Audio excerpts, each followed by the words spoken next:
in just 2 hours. If you want to learn the complete game development from scratch to end, then hit the link in the description. Here you will know the secrets to develop any small or big game with easy steps. You will also learn the easiest ways to create animations. This knowledge you won't find anywhere else. To light a bulb, we have these two images, lit and unlit PNG images. Let's close it and create a new file. Name it bulb.java.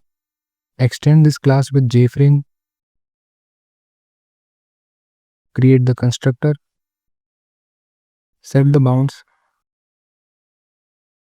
First create variables for frame width as 700 and frame height as 500. Call the setVisible method. Call the setDefaultClose operation method. Write the main method. To draw our content, write the paint method.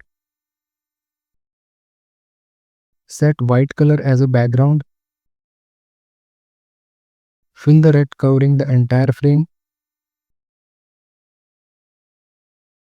Now create an object of image for unlit bulb by passing the file name to image icon and calling the get image. Do the same for lip bulb.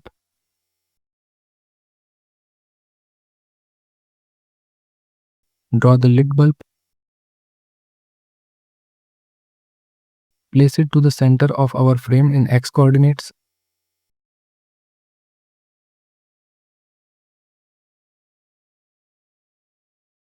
Run it to check. We have not set it for Y, so place it to center in Y coordinates also. Now it is correct. Copy this and paste it below. For unlit, just change the variable names. Comment the above and run it. Now create a boolean variable to check if the bulb is lit. If yes, then show the lit image. Otherwise, show the unlit image. It should be correct now. Yes, it is. Implement the key listener for interaction. Add all its methods. Call the add key listener method. In the key pressed, check if spacebar was pressed. If yes, then reverse the is lit condition. Call the repaint method. Here we have our working bulb.